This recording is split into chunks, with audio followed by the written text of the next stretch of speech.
काहे रो तरू अरे कोनो कोइलो सी एकारे केने से कइले बा बात छी ए जे अब रहो हमरे के भुला जाए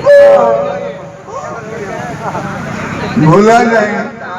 हम तो भूलिए जाए भाई ही जवान ऐसा भुला ए जे अब रहो हमारे पीछा मत कर लॉय में बोला तुम जान नहीं ना कह जाला ही जान भाई में तो फोन तो जो ही जान कह भाषा में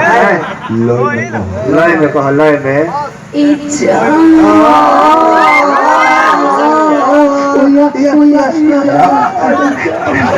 रहा भाई तो 5 मिनट फिल्म निर्माण कोहरो भाई तो प्रेमी है प्रेमिका है तो प्रेमी के लगे कोहरो तारी भाई पंडित जी कितना दर्द में की तो इतना दर्द में बड़े होते कि सुहागरात के दिन विधवा हो गई मेरे लोग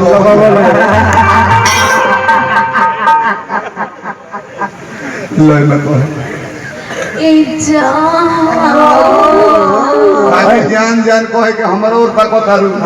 भाई एगो मेहमान तिरछा ताकत रहे के आंख सही पर ध्यान नहीं दे ले ना दिनी हमें ए जान अब रहो हमारे पीछा मत करी अब ला अब रोवर सब है बताई देवता है हम नहीं खाते बहुत ही पीछा मत पड़ी जब आगा ना भेटाई तो पीछा ही बातचीत आगा भेटाई तो आई लव यू कह तू बातचीत कर तू तो हमारा तारा पीछे पीछे घूमला काम करी बोलो ए जान बोलो मम्मी पापा हमारे जबरदस्ती शादी से कर चुप रहो तो कहते पैसा देख जेकरा पटना के गोल घर के हवा लग जाए ना हां कुतुब मीनार भइबे ना और तो कहते शादी भैंसा से होता अब बताई हम बहुत कले हैं कि शादी भैंसा से होता ना भैंसा से होकर शादी मत करई हो बाकी फायदा होई भैंसा से करोला तो जब व्यवस्था कसी नहीं तो कोलगेट बरस के काम ना करी हेजवा ले आ जाइए कुछ देर के बाद कोलगेटो गिर दिए बरस तक खाली चीरा करे के टेंशन रही तो काम करो कर बियाह सपनवा के कुकुर से कराओ कुकुर से पूछी का है हमने के इंसान है या कमाता नहीं जब हमने के मजा कितना देर रहेला 5 मिनट 10 मिनट भांग गोला खेले बड़े 15 मिनट आधा घंटा 40 मिनट गलती नहीं पाड़ा साढ़ बाल कितना देर 1 मिनट लेकिन कुकुर भले पिटाले से अपने के मजा के रूप नहीं थे एक बार क्वेश्चन कर दी सर 1.5 घंटा विधानसभा क्षेत्र घुमाए चलिए नीतीश ने नया कानून लागू किया इस पर ध्यान दिया जाए चुनाव चीन हंसुआ छाप वही के फुला दे बोलो ए जी मम्मी पापा हमारा जबरदस्ती शादी सेट करा देने पड़े हां ऐ शादी के लिए हमारी मजबूरी है चुप रहा लंगड़ आदमी के छाछ पर चढ़ा कोनो हमारा मुई उठाई देखो तो हम सब बनवा के गाड़ी मार के जिया पानी छुअल हो कि ना कैसा होता है आज से रहो अपन देखी हम अपन देखे हां अपन देखी हम तू अपन देख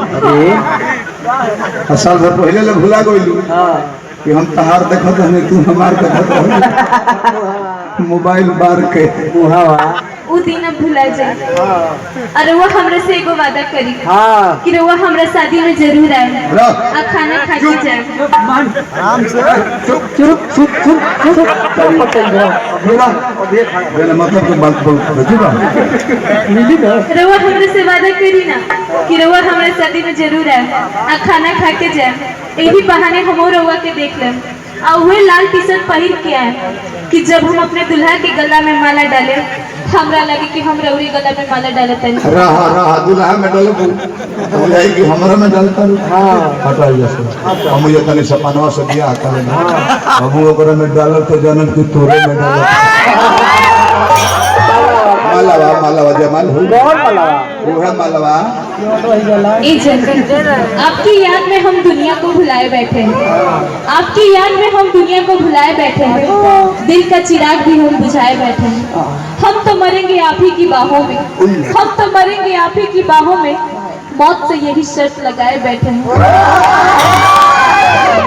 अरे इका हमने होई Oh my baby, Yeah. my Shona, my darling, my sweetheart, my baby, sweetheart. ओ भाई हां कीजिए ओ भाई मुट्ठी बबुआ देखो हम बानी की गुजर गई अरे बता कहे तो मत गई मर गई बानी हां राम जी भाई, अगर हम तहारा जिला में मर जाए हाँ तो गोरखपुर मत करिए, मौगी के हार्ट के बीमारी को फेल मार। तहारा जिला में मर जाए तो हमारा के जरा दी हो आई लगिए तू ही देखो भाई हो लगिए तो हमें लेकिन छोट पड़ी तो मेहनत करबो तो बढ़ जाए। काम करिए, ब्यासो है इंजीनियरों है एगो ना दोनों घाटवा फोड़ के घिवा पी गई हमरा तृप्ति मिल गई। दूगो बात बने है भाई, हमारी सपना पूरी है। जंगी काश कोई खुशियों की दुकान होती, उसमें मेरी अलग पहचान होती, दे देता तुझको जमाने भर की खुशी, चाहे उसकी कीमत मेरी जान होती।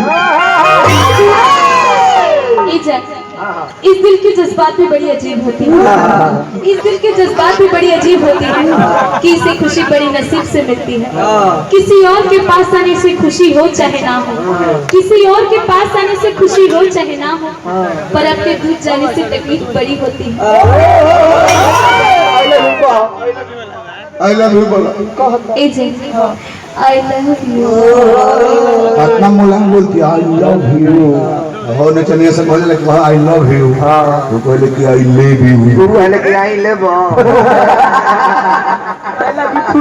आई लव यू थू थू। जो भाई तू बर्बाद कर दे रहल, हमें बियाह के अगुआ खोजत रही, तो बियाह के तुर्की लगौले बा, हम अगुआ के खोजत रही, उनकरा के मार के बर्बाद कर दे। हाथे ना मारो, छोटा लबदा हेलो बांस के होके जाओ कौन बोबिया तो देख लो भैया।